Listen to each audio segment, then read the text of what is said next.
Audio recorded and live streamed on the town's website. The recording will then be made available on the town's website after the meeting. I have item 2, attendances and apologies. I have one apology tonight from Councillor Wilding, and I do not believe there are any other apologies tonight. Councillors' declarations of interest. Do I have any declarations tonight from any councillor? No, we'll move on. So we move on to the first report, 4.1, additional funding for sports lights luminaries project at Ashfield Reserve. Now I'd ask the officer to provide an overview on this item before I ask councillors if they've got questions. Thank you very much, Chair. The Ashfield project was listed on the Capital Works program this year with the intention being that we'd go through and upgrade the existing light fittings there. Unfortunately, during our commissioning of that upgrade, we found that the existing wiring and most likely the conduits was not to the Australian standards. What this led to was that the existing wiring and the now newly installed poles needed to be disconnected and isolated, and that's where we find ourselves today. We've undertaken some due diligence to work out how best to correct this, with the short answer being that we need to replace all of the existing cabling that's currently there. Unfortunately, we can't determine the exact quantum of the conduit applied, with the intention being is that this is the worst case scenario for this particular project. Our intention is to monitor the contractor and monitor the works on site, with the intention being is that it falls below this. At the present, I'm unable to give you an exact price that's going to be incurred because we don't know until such time as we've dug it up and actually discovered what needs to be required. Thank you very much. Thank you. Councillors, questions? Yes. Councillor Polifka, followed by Councillor Ames. Thank you for that summary. My understanding is there's a diagnostic component where we need to determine what's wrong with the cabling. That has an expense. Are we able to maybe cut our losses and simply, rather than excavating the existing cables and conduit, just to say, well, they're no good, let's just install so that there isn't that excavation component? My understanding is these days you have devices which are pretty good at, I suppose, installing the conduit compared to what it would have cost back then, whereas to excavate the conduit I understand to be a much higher expense. I mean, has that been considered? Simply writing off what's there and installing new conduit and cabling? Through the Chair, yes, we did have a look at that. Unfortunately, what that means is it's the total price that you see there. That price is the worst case scenario for us to install new cables and new conduits throughout. What administration are proposing at the moment is that we investigate and only replace what's required. You are correct, we do have some pretty cool technology to go through and install new conduits and cables without having to dig everything up. So it's part of that technology including camera work, underground camera work, to be able to find out whether or not what's there is actually not required or needs to be updated, to follow on from Councillor Polifka's comment. Is that something that can be done or is done or has been done? Thank you, Councillor. Through the Chair. Unfortunately, no, they aren't able to camera the lines. If it was a drainage situation, then yes, we've got enough to actually be able to run a camera through, and there's several technologies we can use for that. In this particular case, no, we aren't able to run a camera down the lines. The conduits, we are aware that they change sizes, but where they change sizes, we don't know. The proposal is that we'll start to drag the new cables through, and if we find a spot in which the new cable can't traverse the existing cable, well then that's where we know that there's an issue. We can measure that from where the distribution board is to where the stoppage is. We can then excavate it and repair on site and then continue dragging from there. And just a follow-up question. Obviously we had a tender to go out and we had all the diagnostics as we've already identified and all the capital works and everything's all been installed. Where has the error been made with, I suppose, this whole process? Where's the situation where we did not consider that this was going to be a drama. Was there an error made by someone? Who made that error?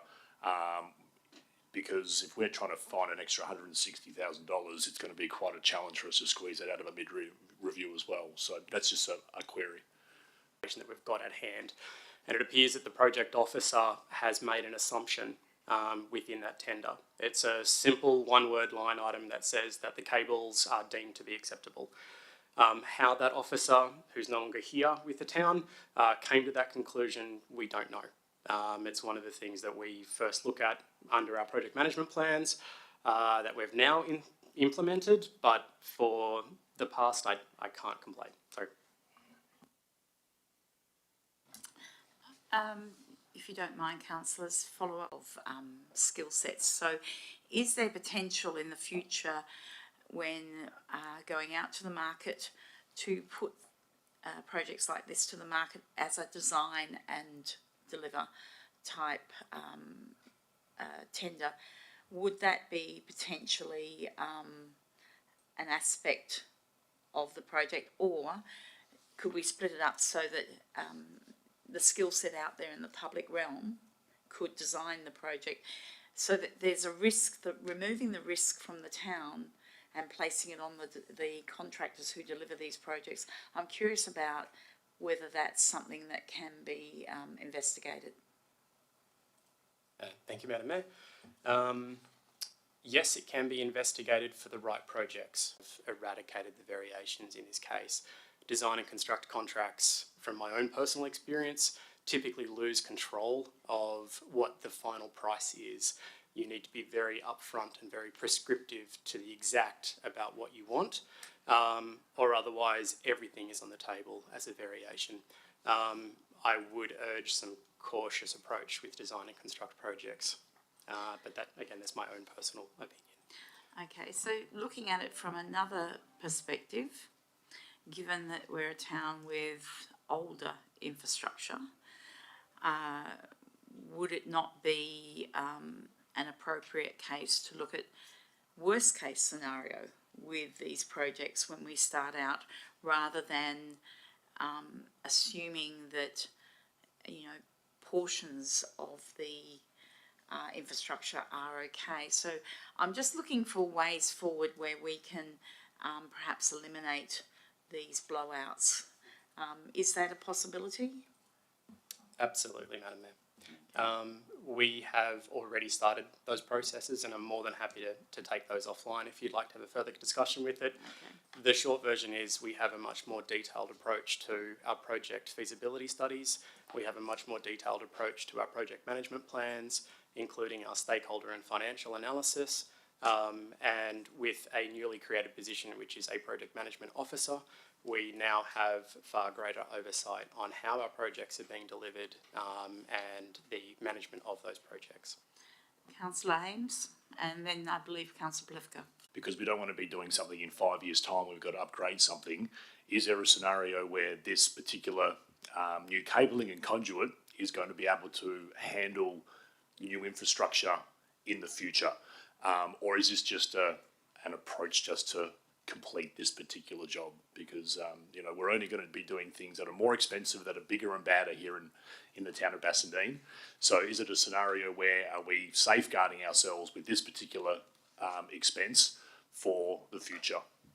Because I think we should be future-proofing as much as the stuff as we can for our infrastructure that is going to be widely used, especially at all of our reserves. So I'm not sure if you've got an answer for that, but I think if we're going to expend this, then we want to make sure it's fit for use for a good, I don't know, 10, 15 years, 20.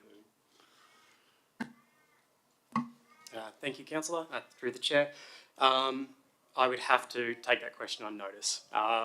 Not being an electrical engineer myself, there would be some requirements and some study to work out what the voltage drop across those cables were and what the total maximum capacity of those cables are, to see if we were to upgrade lights in a later date, whether we could use that. I would need to defer that, I'm afraid. Councillor Plifka. Yes, thank you. Just in terms of understanding the condition of the conduit, so the conduit and the cabling, whatever it is that's failed, that's a portion of it which has currently failed. What assurances do we have that if we just go in and do a patch job, as opposed to replacing the entirety of it, that we're not going to have that issue re-emerge on different... It's going to require replacement. We need to fix asphalting, the turfing. We need to fix irrigation, and occasionally we'll hit a line and then patch it. Sometimes those patches fail. Sometimes the existing connections between these plastic conduits will fail over time. We know that there's subsidence issues within asphalt. That can also lead to these areas of failure. Yes, can we predict it? The short answer is no, unfortunately we can't. What's the assurance that it's not going to happen again? I'm not able to provide you with much assurance other than the fact that once we do have this corrected, the likelihood that I would expect us, or the lifespan that I'd expect would be 15 years. That's for the entirety of it, or just that section? That's just for the conduits themselves. The conduits would be 15 years. I would expect that. After then, we may end up with damage that does occur, again, due to subsidence or other strikes that may happen. Okay, thought they might have lasted a bit longer, but if that's how long they last, then that's how long they last. Thank you. So, councillors, I think I'll draw a line under this. We have before us an officer's recommendation that council endorses a budget variation of up to $164,323, excluding GST, for project AP2313 to resolve the electrical non-compliance issues at Ashfield. We'll move on to 4.2, which is the CEO performance review facilitation.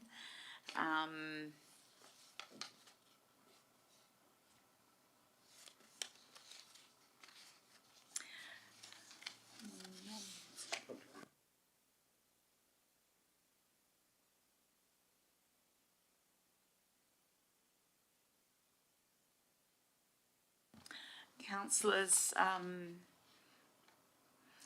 if you like, we could move straight on to the officer's we can make the decision, but my first thing is are there any questions before we do that? Okay, so so we need to make a choice, and councillors, I would like to know if anyone would like to move one or other. Councillor Ames. Thank you, Madam Mayor. If you're looking for a mover of a consideration, I'd look at provider B for my vote. Sorry, I haven't got docs on tap. Which? Sorry, provider B is Mills. Okay. Okay, do I have a seconder for that one? Councillor Plifka. Do I have anyone against? I'll declare that carried. So the next briefing session. Thank you, ladies and gentlemen. And if you could wait, I'll just ask if the